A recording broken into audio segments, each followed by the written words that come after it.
तर गोंडाने सर सांगत होते की प्रत्येक रविवारी मी पाली भाषा विद्यार्थ्यांना इथे शिकवतो. हे अत्यंतिक महत्वाचं आहे, कारण आपली जी संस्कृती आहे ती त्यागावर उभी आहे, ती भोगावर उभी नाही. मला प्रारंभी असं वाटलं की आपलं व्याख्यान काही तरुण मुलांच्या समोर असेल, तिथे थोडं कमी जास्त झालं तरी चालतं.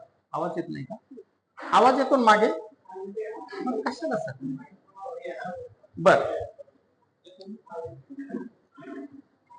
पण मस्के साहेब इथं आल्यानंतर समोर पाहिल्यावर ज्याला आपण दडपण म्हणतो ते थोडंसं आलेलं आहे. त्याचं कारण असं आहे, समाजाला घडविण्याचं काम 3 माणसं प्रामुख्याने करत असतात: वयोवृद्ध, तपोवृद्ध आणि ज्ञानवृद्ध. इथे तिन्ही वृद्ध बसलेले आहेत, जे वयाने मोठे आहेत, ज्ञानाने मोठे आहेत, अनुभवाने मोठे आहेत. त्यामुळे आमच्याकडून काही चुकलं हुकलं तर ते आमची मर्यादा आहे असं समजा आणि सोडून द्या. जे बरं असेल तेवढं मात्र स्वीकारा, त्याच्यावर चर्चा करूया. बाबासाहेबांच्यावर बोलणं सोपं नाही हे आपल्या सगळ्यांना माहीत आहे, आणि बाबासाहेब हे काही एका भाषणाचा विषय नाही हे आपल्याला सगळ्यांना माहीत आहे. पण जयंती म्हटल्यानंतर किंवा महापरिनिर्वाण दिन म्हटल्यानंतर आपण तो साजरा करत असतो आणि त्यांच्या विचारांची पेरणी समाजामध्ये करत असतो, आणि ते अपरिहार्य देखील आहे. मॅडमनी माझ्या गावाचा उल्लेख केला म्हणून अगदी 2 मिनिटं मी मुद्दाम सांगेल. आपलं कर्तव्य इतरांसाठी काहीतरी करणे, तरच आपण बाबासाहेबांच्यावर बोलायला पात्र आहोत. 1993 ला माझं MA आपल्या विद्यापीठात झालं, आणि मग माझ्या गावातलं सर मी पहिला MA म्हणून आमच्या गावामध्ये माझा भव्य सत्कार. रवणा नावाचं गाव आहे. तुम्हाला कदाचित खाणाऱ्या लोकांना, खाणारा हा शब्द अधोरेखित आहे म्हणजे कळेल ते, खाणाऱ्या लोकांना ते सकलादी बाबा देवस्थान माहित आहे, ते माझ्या गावात आहे. आमच्या गावात नेहमी चर्चा कोणती? मारामारीची चर्चा, ती खाण्याची चर्चा, ती पिण्याची चर्चा. शिक्षणावर चर्चाच करायची नाही. तुम्ही कल्पना करा ना, 93 पर्यंत साधं मराठी MA करायला काय लागतं? घरी बसूनही ते करता येतं. साधा मराठी MA होण्यासाठी 1993 हे वर्ष उजाडावं लागलं. म्हणून मला असं वाटलं की बा आपण काहीतरी आपल्या गावासाठी केलं पाहिजे आणि लोक शिकले पाहिजे. सुरुवातीला आम्ही ती भीम जयंती तिथं सुरुवात केली, तर ते आपल्याला सगळ्यालाच अनुभव येतात की ते लोकांना फारसं काही ते रुचत नाही. भीम जयंती, शिवजयंती दरवर्षी आम्ही मग कधी ती ST महामंडळात साजरी कर, कॉलेजमध्ये तर आपण करतो, शाळेत करतो, पण त्या लोकांमध्ये सुद्धा गेलं पाहिजे. ST महामंडळामध्ये किंवा अन्य कामगार वस्त्यांमध्ये तिथे ती विचारांची पेरणी करण्याची खरी आवश्यकता असते. आणि मग गावामध्ये आमचं जे गाव आहे त्या गावामध्ये ST गावात नाही, पाटी आहे. त्या पाटीवर, ज्याला बस स्टॉप म्हणतो आपण, तिथे मग मी आज उभे आहे. ते झाडं तुम्ही बघू शकता.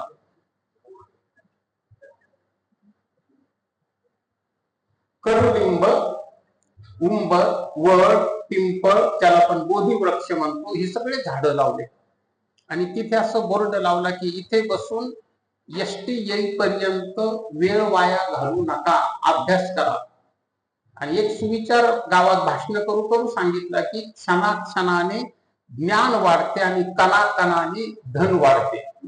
आणि मग वेगवेगळ्या महामानवांचे उदाहरण देत देत बाबासाहेबांपर्यंत यायचं. त्यांना पटेल अशा भाषेत सांगायचं की ज्या मुलाला शाळेमध्ये बसू दिलं नाही, शाळेतलं पाणी पिऊ दिलं नाही, तो मुलगा एवढा मोठा झाला की आज अमोक विद्यापीठाच्या समोर त्या मुलाचा पुतळा आहे, त्याच्या खाली असं लिहिलेलं आहे. हे सगळं सांगितल्यानंतर मस्के सर हळूहळू इतका बदल आमच्या गावात झाला की आज राष्ट्रसंत तुकडोजी महाराज अभियान जे आहे, तर त्याचं पहिलं बक्षीस वंजारवाडी तालुका जिल्हा बीडला मिळालं. दुसरं बक्षीस सोयगाव तालुक्यातलं गाव त्यांना मिळालं. तिसरं बक्षीस माझ्या गावाला. आज त्या गावातून डॉक्टर आहेत, वकील आहेत, इंजिनियर आहेत, शिक्षक अनेक आहेत, ज्युनियर लेक्चरर आहेत. आज हे परिवर्तन सहज नाही होत आणि ते एका दिवसात नाही होत. मला असं वाटतं की बाबासाहेबांचा विचार झिरपत झिरपत गेला की मग अशी हळूहळू त्याला सुंदर फळं यायला सुरुवात होते. याच्यात आत्मप्रौढी काहीही नाही. मला फक्त एवढं सांगायचं होतं की प्रत्येकानं एक विनोबा भावेंचं एक छोटस पुस्तक आहे, आचार्य कुल नावाचं. काही लोकांनी ते वाचलेलं असेल. त्या पुस्तकामध्ये त्यांनी असं लिहिलं की भारतातल्या शिक्षकांनी एका शिक्षकानं एक गाव जर दत्तक घेतलं तर हा भारत लवकर दुरुस्त होईल. आणि मला तो विचार पटतो. खरोखर आपण सगळ्यांनी एक गाव, निदान आपलं गाव, काही लागत नाही त्याला. आता परिचय सांगितलं ना किंवा मी 5 वर्ष तंटामुक्तीचा अध्यक्ष होतो, खूप शिव्या खाव्या लागतात. ते काही सहज होतं काय? आपण जर म्हणलं बाबा नका भांडण करू, पाय धरा, कोण चोपड्या बस रे, आपल्याला इतका राग येतो, पण ते दगदग गिळावा लागतो. म्हणजे आपला काही संबंध आहे का? पण विनाकारण आपल्याला टोल चोपड्या अनेक विशेषण आहेत, ते माता भगिनी बसलेले असल्यामुळे ते वापरता येत नाही. शिव्या देतात लोक, पण त्या शिव्यांनाच ओव्या समजाव्या लागतात. ज्ञानोबा राय म्हणतात तसं, भूता परस्परे पडो मैत्र जीवाची, ज्ञानोबा राय म्हणाले तसं. एकमेकांच्यावर प्रेम लोक सहज नाही करत. तर हे करणं आपलं शिक्षक म्हणून कर्तव्यच आहे. आता मी बाबासाहेबांच्यावर काय बोलावं असा खरं तर प्रश्न आहे, कारण तुम्ही सगळ्यांनी ते वाचलेलं आहे. पण मी अध्यक्ष सरांना विचारलं की मी किती वेळ बोलू, तर त्यांनी बरोबर सांगितलं की आता तिकडे स्वयंपाकाची तयारी सुरू झालेली आहे आणि तुम्ही फार वेळ बोलू नका. तर 35 ते 45 मिनिटं असा त्यांनी मला वेळ दिलेला आहे. बाबासाहेबांचं जे बालपण आहे ते बालपण कसं गेलं आपल्या सगळ्यांना माहित आहे. खरं तर बाबासाहेबांच्या ऐवजी कोणताही मुलगा असता, कोणताही, तो खचला असता नसता, तो गुन्हेगारी प्रवृत्तीकडे वळला असता. बाबासाहेब खचत नाही, आतताईपणा करत नाही, गुन्हेगारी प्रवृत्तीकडे वळत नाही. त्याचं कारण भीमाबाई आहे, त्यांच्या मातुश्री आहे. कारण त्यांनी जे संस्कार केले, कारण जगातलं पहिलं विद्यापीठ आपण माता मानतो. आपली संस्कृती ते सांगताय आपल्याला की मातेनं जे संस्कार केलेले असतात ते चिरंतन असतात. म्हणून पहिले संस्कार जे झाले बाबासाहेबांच्यावर ते मातेनं केलेले आहे. खरं तर बाबासाहेबांना मातृसुख फार काळ लाभलं नाही, आपल्याला सगळ्यांना माहीत. नंतर ते कार्य त्यांच्या मोठ्या बहिणीने केलं आणि त्यांचे वडील आपल्याला सगळ्यांना माहित आहे. बाबासाहेबांनी ग्रंथ मागितला आणि त्यांच्या वडिलांनी आणून दिला नाही असं कधीही घडलं नाही. अनेकदा जवळ पैसे नसले तर ते लेकीकडे जायचे आणि लेकीला काय म्हणायचे आपल्याला तो सगळ्यांना संवाद माहित आहे की बाई तुझा अलंकार कुठेतरी ठेव, पण मला 4 पैसे दे. आणि कशासाठी पैसे? तर मला ग्रंथ खरेदी करायचा आहे, तुझ्या भावाला नेऊन द्यायचा आहे. मला वाटतं असं उदाहरण भारतात दुसरं नसेल. बसेल तर एखाद्या कोपऱ्यात बसू दे त्याला.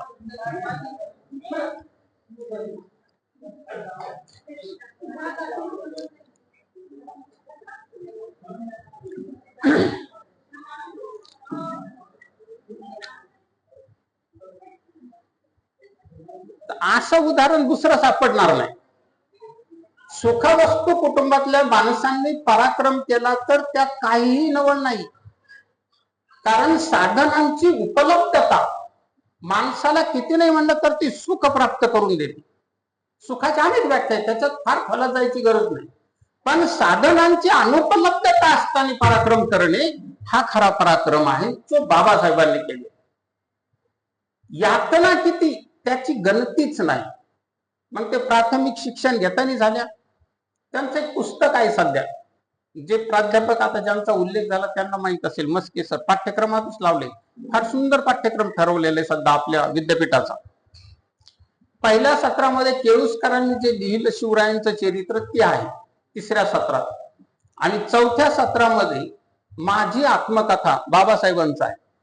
आणि फार सुंदर पद्धतीनं 4-2 यांनी आपल्या प्रकाशकांनी ते प्रकाशित केलेलं आहे. हातोले सरांचं जे प्रकाशन आहे त्यांनी देखील केलेलं आहे, अन्य लोकांनी केलेलं आहे. मी मगाशी सरांशी त्याच्यावर बोलत होतो. तर मी जाणीवपूर्वक तो ग्रंथ शिकवायला माझ्याकडे घेतला. आमच्या प्राचार्य सर मिलिंद पंडित सर अतिशय विद्वान माणूस आहे, इंग्रजीचा प्राध्यापक. त्यांना म्हटलं हे पुस्तक मी शिकवतो बाबासाहेबांच्या वर. जाणीवपूर्वक ते घेतलं आणि मुलांना समजून सांगितलं की बाबांनो, तुम्हाला जर आयुष्यात मोठं व्हायचं असेल तर तुम्ही या पिरियड हे जे तास आहे शिवराय आणि बाबासाहेब एवढे तास कधी बुडवू नका. मग तुम्ही साहित्यशास्त्राचा बुडवला, भाषाशास्त्राचा बुडवला, शिक्षक म्हणून मला वाईट वाटेल, पण इतकं नाही वाईट वाटायचं. पण हा तुम्ही बुडवूच नका, कारण ही दोन चरित्र जर तुम्ही मुळातून समजून घेतले तर तुम्ही लहान व्हायचं जरी ठरवलं तर तुम्ही होऊ शकत नाही. शिवरायांचं चरित्र आणि बाबासाहेबांचं चरित्र. आणि म्हणून विद्यापीठाच्या अभ्यास मंडळाचे ऋण आपल्यावर, विद्यापीठाचे ऋण आहे की त्यांनी या दोन महामानवांना वर्षभर शिकवायची संधी मला दिली आणि तुम्हाला ऐकण्याची संधी दिली. खरं तर पाठ्यक्रमामध्ये ही अशी माणसं आली पाहिजे, कारण जोपर्यंत आपण तरुण मुलांना हे सगळं मुळातून समजून सांगणार नाही तोपर्यंत त्यांच्यात परिवर्तन होणार. अलीकडचा काळ असा आहे की मुलं विद्यार्थी शिक्षकांचं ऐकतीलच असं नाही सर, आणि पालकांचं ऐकतील असाही काळ राहिलेला. कारण रविवारी मी गावाकडे गेलो की पालक बोलून घेतात आणि त्यांची एकच तक्रार असते, काय करावं सर, पोट्ट ऐकतच नाही. तसं काय ऐकत नाही. आपण घडवलेला मुलगा आहे ना, आपलं जर आचरण शुद्ध असेल तर मुलगा ऐकेल. मी या मताचा. मी माझ्या मुलाला एकदाच सांगितलं की शिवाजी महाराजांनी 100% तुकाराम महाराजांचे 4,500 अभंग वाचलेले असले पाहिजे. बाबासाहेबांनी तर ते वाचलेलेच आहे. कारण मूकनायक त्यांनी जेव्हा नियतकालिक सुरू केलं तेव्हा तिथे काय करू आता धरून या भीड निशंक हे तोंड वाजविले हे तुकोबारायांचे जे चरण आहेत कोणते तिथं उद्भृत केलेले आहे. कारण शिवाजी महाराजांच्या समोर सुभेदाराच्या सुनेचा प्रसंग आपल्याला सगळ्यांना माहित आहे. तर तुकोबारायांचा संस्कार होता की पराव्या नारी माऊली समान, स्वस्त्री सोडून जगातल्या सगळ्या स्त्रिया माते समान मानायच्या. ही जी आचारसंहिता आहे ती शिवाजी महाराजांना माहित होती आणि म्हणूनच शिवाजी महाराजांनी सबंध आयुष्यामध्ये कधीही कोणत्याही स्त्रीकडे कामुक नजरेनं पाहिलं नाही. हे मी माझ्या मुलाला सांगितलं. सबंध आयुष्यात कधी कोणत्या बाईकडे त्या नजरेनं बघायचं नाही. हे सांगावं लागेल ना मुलांना, विद्यार्थ्यांना आम्हाला वर्गात सांगावं लागेल, तसं वागावं लागेल आणि मग बाबासाहेबांवर बोलण्याचा अधिकार प्राप्त होईल. हे तत्व बाबासाहेब पाळतायत. आपण त्यांचं समग्र साहित्य वाचल्यावरती आपल्या लक्षात येतं की बाबासाहेब कोणत्या कोणत्या प्रसंगामध्ये कसे कसे वागलेले आहेत. ते प्राथमिक शिक्षण मग त्यांचं ते साताऱ्याला एल्फिन्स्टन कॉलेज मधून त्यांनी BA केलं, कोलंबिया विद्यापीठातून त्यांनी MA केलं, इथे PhD. आपण जर विद्यार्थ्यांना विचारलं ना सर की बाबासाहेबांच्या डिग्र्या कोणाला माहित आहे, मोठ्या बाबा पण पाठ नाही मा असं म्हणतो पोर. मग त्यांना मी सांगत असतो तुम्ही लिहून घ्या, पाठ करा, उद्या तुम्ही प्राध्यापक व्हा, वकील व्हा, डॉक्टर व्हा, इंजिनियर व्हा, पण तुम्हाला माहित पाहिजे ना. आपण स्वतःला वारसदार कुणाचे म्हणतो? आपण म्हणतो शिवाजी महाराज, फुले, शाहू, आंबेडकर, कबीर यांचे आम्ही वारसदार आहोत असं आपण बोलतो. मग ते वैचारिक अंगाने सिद्ध करावं लागेल, ते आचरणानं सिद्ध करावं लागेल, तेव्हा मग तुकोबारायांचा सिद्धांत आम्ही जगलो असा त्याचा अर्थ होईल की बोले तैसा चाले त्याची वंदावी पावले. तुकाराम महाराज जशी तुमची तुमची आचाराची पातळी वाढेल तेव्हा ती विचाराच्या पातळीला अर्थ होईल. आपल्याकडे काय झालं की पावली विचारांचे वैरागी व्यक्ती, आचाराचे नाही. विचार मोठमोठाले मांडायचे पण आचरण शून्य. म्हणजे आचरणाचा विषय आला की माणसं डोळे पांगळे होतात, हे चालणार नाही. आम्हाला आचाराच्या अंगाने श्रीमंत व्हायचं असेल तर आमची शिक्षण व्यवस्था सुदृढ करावी लागेल, तर विद्यार्थी सुदृढ होतील आणि तर ते आज्ञाधारक होतील. ते आज्ञाधारक राहण्यासाठी शिक्षक कशा ताकदीत. आमच्याकडे सर होते सर, तुमच्यापैकी आंबडचं कोणी असेल तर तुम्ही चौकशी करू शकता. अंकुशपुरी नावाचे सर होते, संन्यासी माणूस. ते महाविद्यालयामध्ये मुलांना मारायचे सर. आता आमच्यासारख्यांनी मारलं तर ते म्हणतील या बाहेर आता, असंच म्हणतील ना. पण पुढे सरांनी मारलं, विद्यार्थ्यांनी कधी प्राचार्यांच्याकडे सुद्धा तक्रार केली नाही. पालकांना माहित झालं असेल तर पालक म्हणाले बरा मारला. आजही पुरी सर गेले नाही, अजून आहेत पुरी सर, तुम्ही विचारू शकता त्यांना. आमच्या घरी जर आले आजही तर ते पहिला आमच्या बायकोला विचारतात नीट वागतो का, फक्त काय माठ्या वगैरे शब्द आहे ना आपल्याकडे बोली भाषेत, अशा पद्धतीने. आणि म्हणजे आमच्या वर्तनाचं सर्टिफिकेट आमच्या बायकोकडून, ती आचारसंहिता आहे ना ती. आणि मला असं वाटतं की हा अंकुश कुणाचा तरी आपल्यावर पाहिजे, कारण अंकुश असल्याशिवाय माणूस नीट राहत नाही, आचारसंहितेशिवाय माणूस नीट राहत नाही. बाबासाहेबांच्या, सर मी 45 मिनिटं झाले की थांबेल. वाचनाबद्दल जर बोलायचं झालं बाबासाहेबांच्या, तर बाबासाहेबांनी सगळे वेद वाचलेले होते. म्हणजे ते ऋग्वेद, यजुर्वेद, सामवेद, अथर्ववेद, त्याचे उपनिषद, ते कुराण असेल, बायबल असेल, सगळे धर्मग्रंथ. मला असं वाटतं की ते तुकोबरायांचे वारसदार आहेत बाबासाहेब, वैचारिक अंगाने. म्हणजे वाद नका घालू या विधानावर, कारण मग मी एक सध्या लेख लिहितोय, तर आमच्या प्राचार्यांना मी म्हणालो असा लेख, ते म्हणजे सांभाळून द्या, कारण ते वाद फार होऊ शकतो. तर लेखाचं शीर्षक असं की तुकोबा बाबासाहेब बंद अनुबंध. कारण तुकोबारायांनी जे मांडलेलं आहे ते बाबासाहेब कुठे कुठे मांडतात. शिक्षक म्हणून आपण संशोधन करायला काय हरकत आहे, आपण काय वाईट थोडंच करायला लागलो. चांगलं जे असेल, महनमंगल जे असेल, मानवता मूल्य मानून जे आपल्या नजरेसमोर येत असेल ते आपण स्वीकारलं पाहिजे. आणि दुरुस्तीची संधी आपण समाजासमोर ठेवूया ना, 4 लोकांना दाखवूया, त्याला कुणीतरी बाहेर काढा ना. नाही तर मग तो मागचा दरवाजा बंद करून टाका.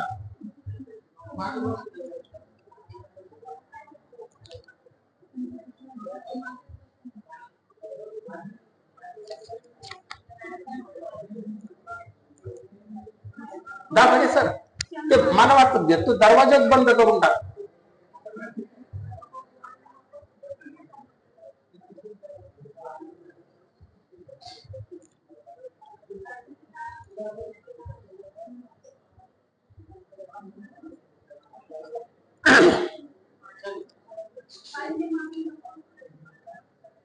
मग ते विद्यार्थ्यांना त्या सगळ्या पदव्या समजून सांगायचे की MA, PhD, DSc, LLD, delete, 12 कायदे पंडित वगैरे वगैरे. आणि दुसऱ्या दिवशी विद्यार्थ्यांना विचारायचं की किती पाठ झाल्या. अशा पद्धतीनं ते मुलांच्याकडून तयार करून घ्यायचं आणि बाबासाहेब त्यांच्या मनामध्ये उतरायचे. शिवाजी महाराज सुद्धा अलीकडे काय झालं सर, शिवाजी महाराज म्हटलं की असं त्वेषाने भाषण करतात पोर. आमच्याकडे वक्तृत्व स्पर्धेची, वादवाद स्पर्धेची तयारी करायला लागलं. मी म्हणलं असं तू एवढा आरडून का बोलतो? तो म्हणला भांडगुडे पाटला सर. म्हणलं बाबा तू तसं भाषण नको करू, आपल्याला बक्षीस आणायचं कॉलेजला. भांडण केलं म्हणजे विचार तिथपर्यंत पोहोचणार आहे का? संयत पद्धतीनं देखील आपल्याला तो विचार तिथपर्यंत नेता आला पाहिजे. माणसाचं बोलणं गंगेच्या पाण्यासारखं प्रवाही असलं पाहिजे. तसं कशासाठी बोलतो? म्हणून शिवराय म्हटलं की भेदाभेद, भांडणं, तेवढंच शिवचरित्र आहे का? नाही. फार वेगळं शिवचरित्र आहे, फार वेगळे बाबासाहेब आहे. वेगळे वेगळे पैलू घेऊन आपल्याला ते चिंतन करून मांडता येण्यासाठी. सगळं शिक्षण पूर्ण केल्यानंतर, मी थोडं फास्ट घेतो, बाबासाहेब जेव्हा मुंबईला आले आणि ती प्रॅक्टिस सुरू केली. प्रॅक्टिस सुरू केल्यानंतर खरा वकील जो असतो तो शांत राहत नाही ना, कारण एक तर डोक्यामध्ये ज्ञान भरपूर असतं आणि समोरचे प्रश्न पाहिल्यानंतर, समाजाचे प्रश्न पाहिल्यानंतर माणूस अस्वस्थ होतो. बाबासाहेब त्याला अपवाद नव्हते. अत्यंतिक बुद्धिमान, ज्याला आपण तैल बुद्धी म्हणतो. एक पाण्यामध्ये एक थेंब तेल टाकलं की सगळा तो भाग व्यापून टाकतो, तशी प्रखर बुद्धिमत्ता बाबासाहेबांच्याकडे. आणि म्हणून बाबासाहेब सार्वजनिक जीवनाची सुरुवात त्याच काळात करतात. आणि मग बहिष्कृत हितकारिणी सभा ती 1924 ला त्यांनी स्थापन केली. साधारणपणे 20 पर्यंत बाबासाहेब फक्त आणि फक्त ज्ञान ग्रहण करतात. मग ते आपल्याला सगळ्याला माहिती, ते मी सांगत नाही की ते सयाजीराव महाराजांनी कशी मदत केली, इथून कशी मदत झाली, बाबासाहेब कसे गेले, रमाबाईंनी कसे दिवस काढले. ते प्रसंग वाचल्यानंतर माणूस रडतो, इतकं ते दुःखद आहे. आणि तो प्रसंग तर आपल्याला माहिती आहे. मी विद्यार्थ्यांना सांगितलं, विद्यार्थी देखील रडायला लागले की जेव्हा बाबासाहेब येतात आणि रमाबाई साहेबांना वस्त्र म्हणून त्यांनी काय परिधान केलं, तर राजर्षी शाहू महाराजांनी जो फेटा देऊन बाबासाहेबांचा गौरव केला होता, तो प्रसंग आपल्याला सगळ्यांना आला लक्षात. रडतात विद्यार्थी अक्षरशः, इतकं ते करून असा तो प्रसंग आहे. असो, तर मग ते बहिष्कृत हितकारिणी सभेच्या माध्यमातून बाबासाहेबांनी विविध प्रश्नांना वाचा फोडण्याचं काम सुरू केलं आणि 27ला त्यांनी महाडचा सत्याग्रह केला. मी काही विद्यार्थ्यांना घेऊन महाडला गेलो, त्यांना ते दाखवलं. आता फार सुंदर झालेलं आहे ते, पण प्रत्यक्ष 27ला ते कसं असेल, तिथल्या जुन्या लोकांना विचारलं. आता तिथं त्या वयाचं कोणी नाही, पण लोक सांगत होते पूर्वी काय असं नव्हतं, आता फार बदल झाला. मग त्याच्या तिथं मुक्काम करून सकाळी आम्ही रायगडावर गेलो पायी, कारण रोपवेनं जाण्याची मजा आता नाही जाता येणार, तेव्हा वय कमी होतं. तर रायगडावर सुद्धा गेलो पाहिजे. ते एक गीत फार छान लिहिलं, ते आपला जो मगाशी जलसा सादर झाला, कलावंत छान होते ते 2च राजे इथे जन्मले, एक रायगडावर, महाड चौदार तळ्यावर, वगैरे वगैरे फार छान लिहिलं. आणि ह्या शाहिरांना प्रणाम केला पाहिजे की फार सुंदर ती कल्पकता वापरतात आणि चरित्र उभं करतात.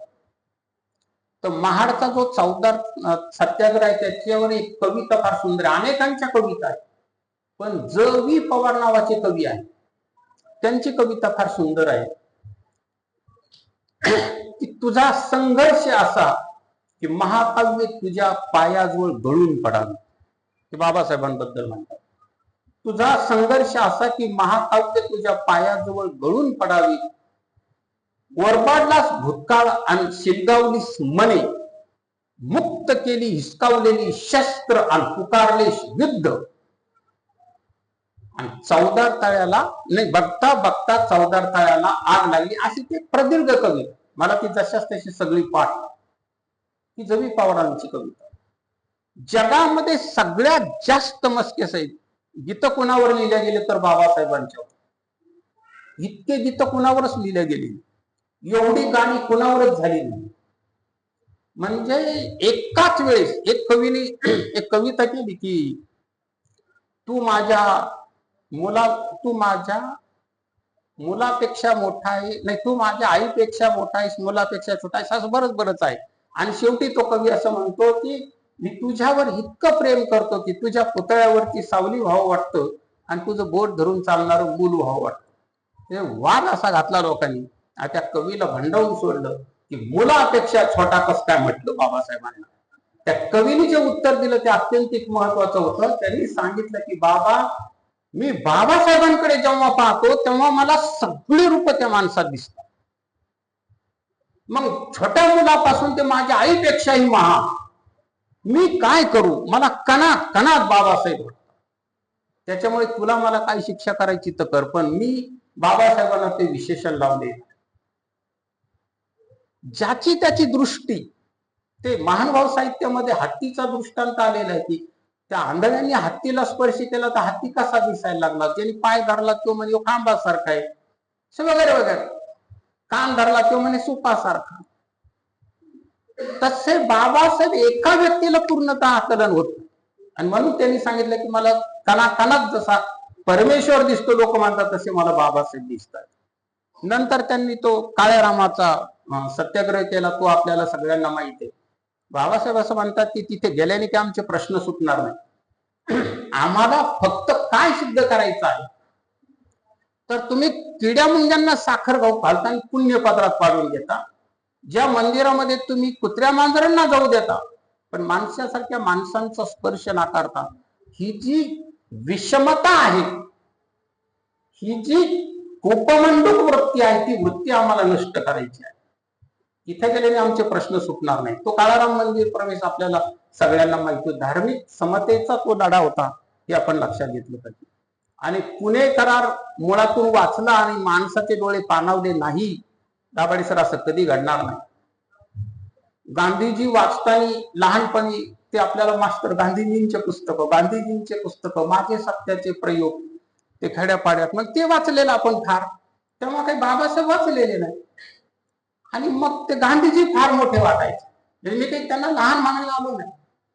पण ते राऊंड टेबल गोलमेज परिषद 1, 2, 3 बरोबर 3 आहे त्या 3 गोलमेज परिषदेमध्ये बाबासाहेबांची महात्मा गांधींची भेट होते. त्यांच्यात जो संवाद होतो आणि त्या संवादातून जी शब्द फेक आहे.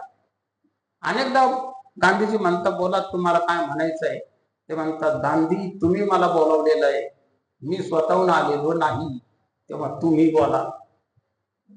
शब्दांवर प्रेम करणारा जर माणूस असेल ना, तुकोबांचा एक अभंग फार सुंदर आहे की आम्हा घरी धन शब्दांचीच रत्ने शब्दांचीच शस्त्रे यत्ने करू शब्देची आमुच्या जीवाचे जीवन शब्दे वाटू धन जन लोका तुका म्हणे पहा शब्दाची हा देव शब्दाची गौरव पूजा करू. हा शब्दांचा महिमा ज्या ज्या माणसांना कळतो, ज्या ज्या वाचकांना कळतो, त्या माणसांनी जर त्या गोलमेज परिषदेतले 3ही भाषण मुळातून वाचले, प्रत्येक शब्द समजून घेतला तर त्याचे डोळे पाणावल्याशिवाय राहणार नाही. एवढं विलक्षण आहे. आणि मग बाबासाहेब असं म्हणतात की मला खलनायक करण्याचं ठरवलं काही लोकांनी. मग मला किती विशेषण वेगवेगळे लावलेले आहेत, पण बाबासाहेब खचत नाही आणि शेवटी ते हा निर्णय घेतात की असो, हे काही आपल्या माणसांच्या उपेक्षित माणसांच्या वंचित माणसांच्या हिताचं होत नाही. प्रचंड यातना आहे, पण बाबासाहेबांना भीती वाटते न जाणो हा माणूस जर उपोषण करता करता गेला तर सगळे लोक त्याचा दोष आपल्याला देतील आणि बाबासाहेब स्वाक्षरी करतात. पुणे करार ज्याला आपण म्हणतो. मी तर ते दोनदा वाचलं. ते मी शब्द सांगितले ना, ते सगळे शब्द त्याचे सगळेच अर्थ आपल्याला एका वाचनात लक्षात येत नाही काय म्हणायचं आहे नेमकं. आणि म्हणून अतिशय यातनादायी पुणे करार आहे. तो आपण सगळ्यांनी वाचलेला आहे, त्याच्यावर मी जास्त वेळ खर्च करत नाही. बाबासाहेब असं म्हणतात की जशी त्यांनी स्वतःची लेखणी आणि स्वतःची वाणी मानवता केंद्रबिंदू मानून माणसाला माणूस म्हणून उभं करण्यासाठी खर्च केली. बाबासाहेबांचं म्हणणं आहे की वर्तमानपत्र नियतकालिके ज्याला आपण म्हणतो, नियतकालिके या शब्दामध्ये वर्तमानपत्रापासून वार्षिक अंकापर्यंत सगळे आले जे नियमानं प्रकाशित होतात. ते त्यांनी नियतकालिके कशासाठी काढली तर माणसं जागी झाली पाहिजे, ही झोपता कामा नये. आणि मग त्यासाठी त्यांनी पहिलं 1920 ला जे नियतकालिक काढलं ते होतं मूक नाय. आणि मी तुम्हाला सांगितलं की तुकोबांचा अभंग तिथे ते मांडता येतं. काय करू आता धरून या बीड निशंक हे तोंड वाजविले नवे जगी कोणी मुखी यांचा जाण सार्थक लाजून नवे हित. याचा अर्थ असा आहे की देवा आता जर मौन बाळगलं, भीड धरली, लाज लज्जा धरली तर मुख्या माणसांचा कोणी वादी राहणार नाही. त्याच्यामुळे हे तोंड वाजवावंच लागणार आहे, म्हणजे मला बोलावंच लागणार आहे, मला लिहावंच लागणार आहे. तुकोबा जे बोलतात किंवा तुकोबांच्या अगोदर चोखोबा सुद्धा बोलतात. आलं का लक्षात? चोखोबांनी सुद्धा ती मांडणी केलेली आहे. आता काही आमचे मराठीचे प्राध्यापक असतील तर त्यांची क्षमा मागून बोलतो मी. आमच्याकडे वाद खूप घालतात मराठीचे लोक. ते म्हणतात नाही नाही ते चोखोबांचं नाव घ्यायचं नाही. दलित साहित्य वेदना विद्रोह आणि नकार. चोखोबांनी विद्रोह कुठं केला? अरे बाबा हो, तो कालखंड पण काय, तिथे प्रश्न मांडायला कोणी नाही म्हणून तो प्रश्न पांडुरंगाच्या समोर मांडला. पुढे शिवराय म्हणून शिवरायांच्या समोर मांडला. पुढे बाबासाहेब आले म्हणून बाबासाहेबांच्या समोर मांडला. आज घटना आहे, पदाधिकारी म्हणून पदाधिकाऱ्यांच्या समोर प्रश्न मांडला. पण त्या काळात कोणी नाही ना, म्हणून पांडुरंगाच्या समोर ते प्रश्न मांडले. तो सुद्धा विद्रोहच आहे. त्याची धार तीक्ष्णता कमी असेल पण विद्रोहच आहे. तत्वज्ञान सांगितलं, किती सुंदर सांगितलं की ऊस गोडा ते ऊस डोंगा परी रस नवे डोंगा काय भुललासी वरली. तत्वज्ञान आहे ते. चंद्र सूर्य असे पर्यंत ते अजरामर राहणार आहे. आणि ते शब्दाचे त्रिविध संबंध माहित असल्याशिवाय कळणार नाही. ते केवळ वाच्यार्थाने कळेल का? वाच्यार्थाने तो माणूस नुसतं माहित ते उसाबद्दल लिहिलं, ते उसाबद्दल नाही लिहिलं. ते माणसाबद्दल लिहिलं. माणसाबद्दल लिहिलं. ऊस ही प्रतिमा अलग. आणि म्हणून ती ज्याला आपण अभिधा लक्षणा व्यंजना साहित्यामध्ये शिकवावं लागतं, साहित्यशास्त्रामध्ये ज्याला व्यंजना कळते, सूचितार्थ प्रतीयमानार्थ ज्याला कळतात त्याला तो अभंग कळेल, अन्यथा तो करणार. पुढे त्यांनी बहिष्कृत भारत, जनता आणि प्रबुद्ध भारत ही नियतकालिका काढली आणि ती उत्तम पद्धतीने चालवली. आणि त्यांचा जो हेतू होता समाज जागृतीचा तो त्यांनी सफल करून घेतलेला. पुढे स्वतंत्र मजूर पक्ष 1936 ला काढला. आणि त्यात हे सांगणं फार गरजेचं आहे, पण कारण त्या इंग्रजांचा तो काळ आहे 36चा काळ म्हणजे. आणि उद्योग धंदे जे होते, आता जे सुंदर गीत सादर झालं ना की आमचा वाटा कुठे, मोठमोठ्या उद्योगपतींना प्रश्न केला, तर तो प्रश्न आजही उपस्थित करता येऊ शकतो. कारण अनेक असे माणसं आहेत की त्यांना 2 वेळेसचं पूर्ण अन्न भेटत नाही, आजही आहेत ना ते. आपण बस स्टँडवर गेलो, रेल्वे स्टेशनवर गेलं की आपल्याला ते कळतं. आता आपण किती इकडे तिकडे पाहतो ते आपल्यावर अवलंबून.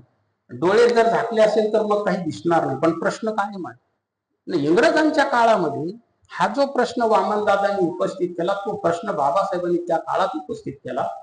म्हणजे उद्योगधंद्यामध्ये काम करणारे कामगार आणि शेतीमध्ये काम करणारे कामगार यांचं जे जीवन होतं ते कुत्र्या मांजऱ्यांसारखं जीवन आहे. पोटभर अन्न मिळत नाही, एवढा कमी पगार किंवा कमी वेतन त्यांना आहे. त्यांच्या विरुद्ध आवाज उठवण्याचं काम त्या स्वतंत्र मजूर पक्षाने केलेलं आहे. ते आपण सगळ्यांनी वाचलेलं आहे. नसलं वाचलं तर ते एकदा वाचून घेतलं पाहिजे.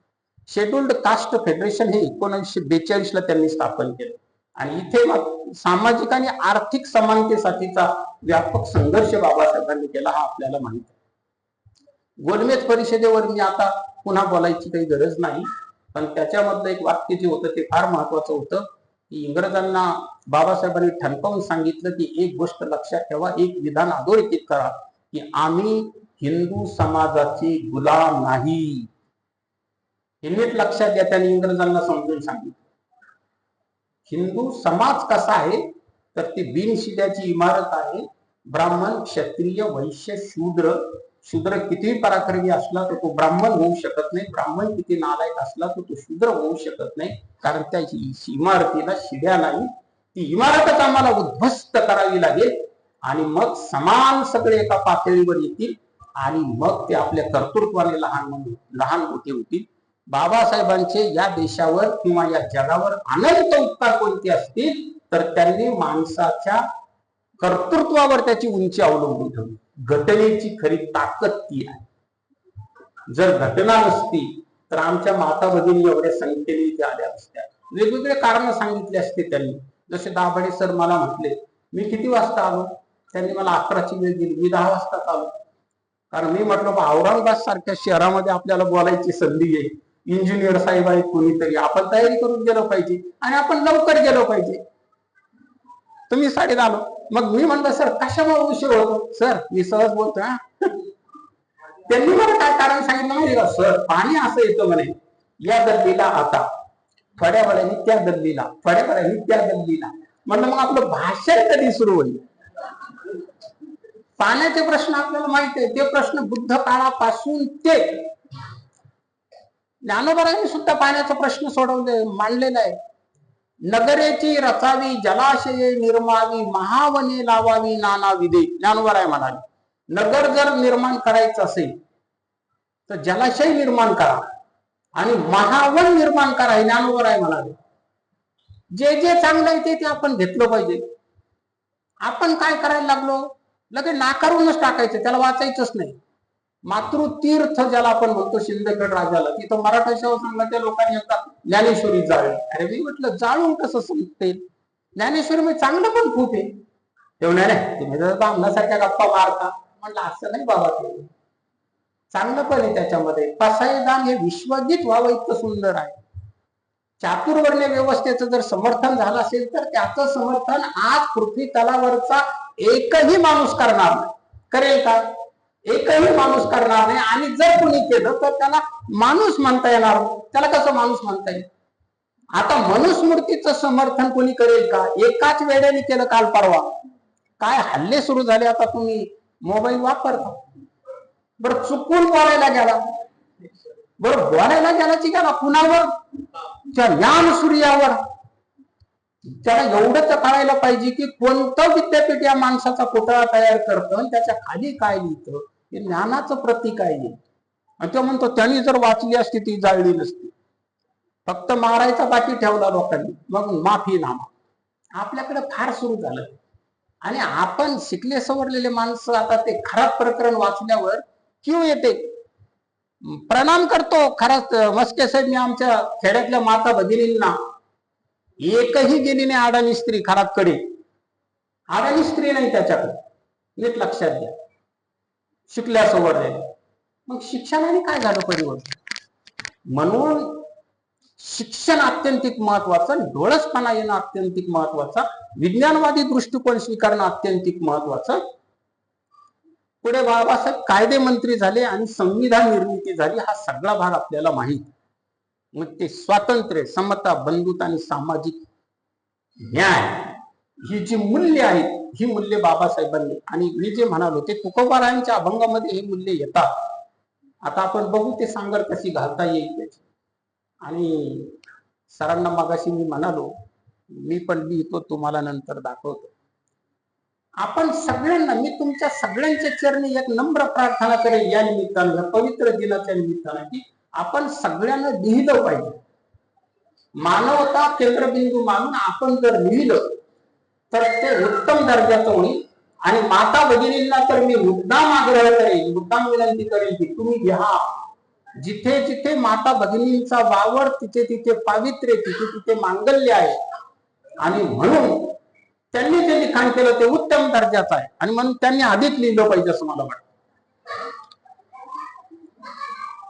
ते गेट बंद होतं, पण उघडलं.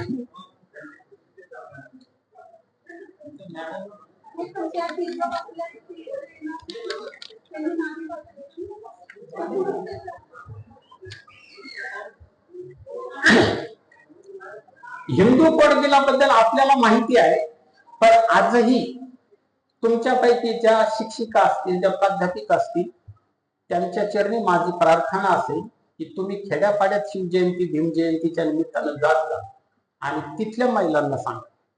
कारण शहरातल्या महिला शिकलेल्या आहेत, वाचन चिंतन झालेलं आहे, त्यांना कळतो. पण आजही खेड्यातल्या महिलांना आपण जर गेलो आणि आपण असं म्हणालो, म्हणजे मी काही कपोलकल्पित बोलतो असं नाही, माझं गाव आणि मी सर्व्हिस करतो ते गाव 17 किलोमीटर अंतर आहे. गावी गेल्यानंतर आपण जर म्हणालो की हिंदू कोड बिल तुला माहिती का, ते म्हणते ते काय असतं. म्हणजे अजूनही ती अवस्था आहे ना. तो त्यांचाही दोष नाही, पोटाचे प्रश्न आहे. सकाळी उठलं की खुरपायला जावं लागतं, सकाळी उठलं की कापूस वेचायला जावं लागतं. कारण हे महाराज उठल्यानंतर तालुक्याला येतात, पेपर घेतात, वाचत बसतात, ते कापूस वेचू शकत नाही. प्रतिष्ठा खरं नाही. शेतीतले 90% काम माता भगिनी करतात, त्यांना वेळ नाही. मग त्यांना नाही कळत नाही हिंदू कोड बिल काय. आपण जर त्यांना सोप्या भाषेत समजून सांगायला गेलो, अरे बापरे बाबासाहेबांनी आमच्यासाठी असं केलेलं आहे, मग त्यांना मी साध्या भाषेत सांगतो की आपल्या ग्रंथालयामध्ये पुस्तक आहे, ते पुस्तक तुमच्या त्या पोराचं नाव घ्यायचं, त्याच्याकडे मी पाठवून देतो, संध्याकाळी त्याला म्हणा तू वाच आणि तुम्ही ऐका. हे करावं लागेल, त्याच्याशिवाय ती जागृती होणार नाही. आणि अनेक माता भगिनी तसं ते वाचतात. कारण महिलांसाठी बाबासाहेबांनी काम केलं, ते निरक्षर महिलांना आजही माहीत नाही. ते शिक्षक म्हणून ती जबाबदारी आमची, आमचंही ते कर्तव्य, आम्ही ते पार पाडलं पाहिजे. त्याच्यामध्ये तो वारसा हक्क महत्वाचा सांगितला. आणि सगळ्यात महत्वाचं बहुपत्नी प्रथा. आपल्याकडे आमच्या गावात एक कीर्तन झालं, भली मोठी सुपारी त्या माणसाला, आणि त्यांनी सांगितलं की रावणाला 80,000 बायका होत्या. हे लोक हसायला लागले मोठमोठे. नंतर मी आपलं त्यांना खाजगी ते दूध घेतात महाराज लोक, आपल्यासारखं ते चहा पीत नाही, तर ते दूध घेताना मी म्हणलं महाराज एक प्रार्थना होती, हात जोडून. त्यांनी बोला ना. म्हटलं ते 80,000 वगैरे असं संख्या सांगायची गरज नाही. काय होतं की तो गैरसमज पसरत जातो, आणि त्यावेळेस जगाची लोकसंख्या इतकी असेल असं नाही. त्याला आपल्याला लक्षार्थाने एवढं म्हणता येईल किंवा रावणाला अनेक बायका होत्या, अनेक बायका असून सुद्धा त्याचं मन अशांत होतं, म्हणून त्याने एका सदवा स्त्रीकडे नकोच्या दृष्टीनं पाहिलं. एवढं जरी सांगितलं तर संदेश पोचल ना, बरोबर आहे की नाही.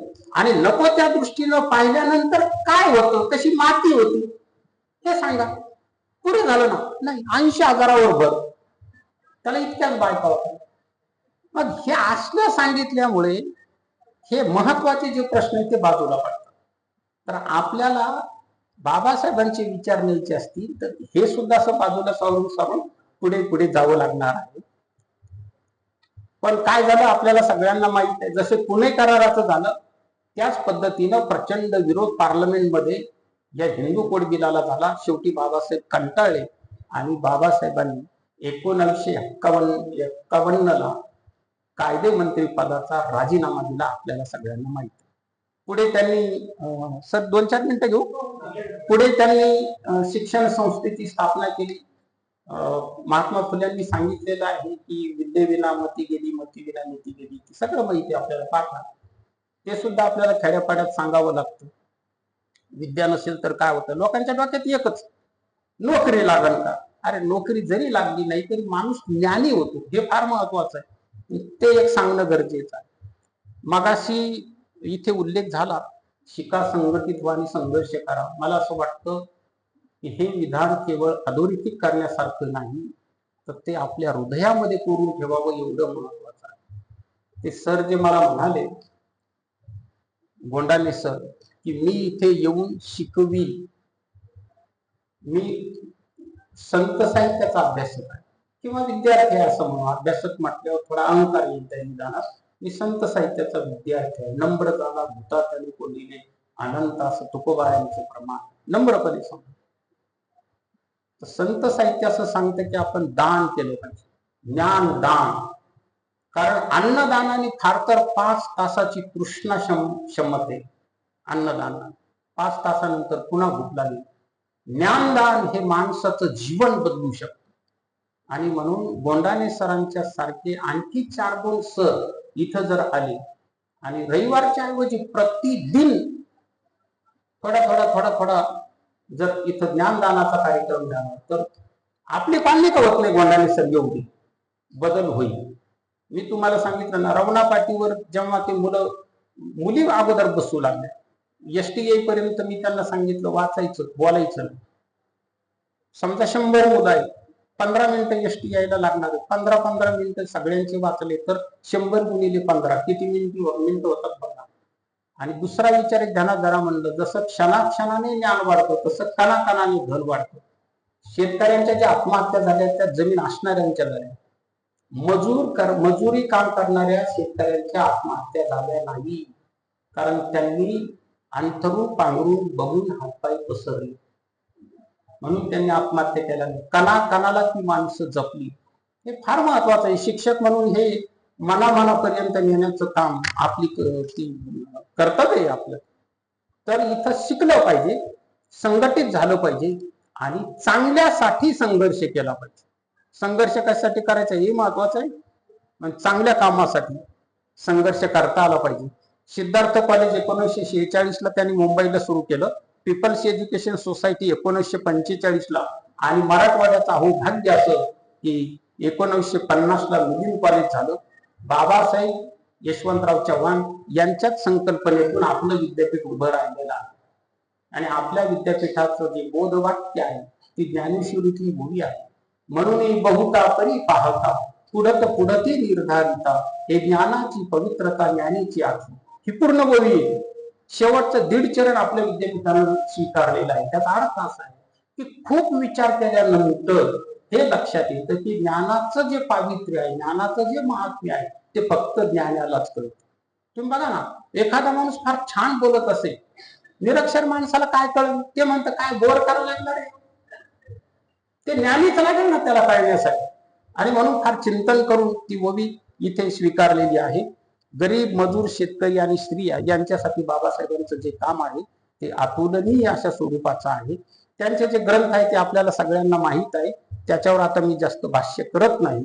पण ज्ञानोबारायांची एक ओवी सांगतो आणि नंतर माझ्या वाणीला मी पूर्णविराम देतो. ज्ञानोबारायांची ओवी अशी आहे, आधी त्याचा अर्थ समजून सांगतो आणि मग बाबासाहेबांचं कार्य त्या ओवीत कसं बसतं ते आपल्या लक्षात येईल. की बाबा आपले ज्ञानोबाराय असं म्हणतात की नदीचा उगम एखाद्या डोंगरातून होतो आणि तिचा अंतिम ध्येय सागराची भेट. पण ती सबंध आयुष्यावर जे प्रवास करते तो त्याग करत करत करत करत म्हणजे आजूबाजूचे तिच्या काठावरचे जे झाड असतात, लता वेली झाडं झुडपं, त्यांना ती तृप्त करत करत पुढे जाते. अनेक माणसं तिच्यामध्ये येतात, स्नान करतात, स्वतःला पवित्र करून घेतात, ते सोडून देऊ समजा आपण. पण पशु पक्षी पाणी प्राशन करतात आणि शांत होतात. हे आपल्याला घेता येण्यासारखं. बाबासाहेबांचं आयुष्य नदीसारखं होतं. ज्ञानोबरायांची ओळी अशी आहे, फेडीत पाप ताप पोखीत तिरीचे पादप समुद्रा जाय आप गंगेची जैसे. बाबासाहेबांचं सबंध कार्य या गंगा मातेसारखं आहे. मला बोलण्याची संधी दिली त्याबद्दल संबंधितांचे मी मनपूर्वक आभार मानतो. आपण सर्वजण शांतपणे बसलात. माझी ती काही पात्रता नव्हती, मी प्रारंभी सांगितलं, पण बोलण्याची संधी दिली, त्या संधीचं सोनं व्हावं असं मला वाटलं. ते किती झालं किती नाही मला माहित नाही, पण मला मात्र आनंद झाला. तुकोबारायांचा एक अभंग आहे की आनंदाचे डोही आनंदे तरंग आनंदाची अंग आनंदाची, सगळा आनंदच. कारण एवढे महान माणसं समोर बसलेली आहेत आणि आपण बोलत आहोत, याच्यासारखा आनंद दुसरा नाही.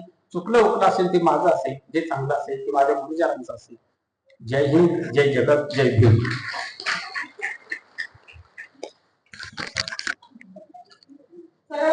वेळ पाळला का नाही?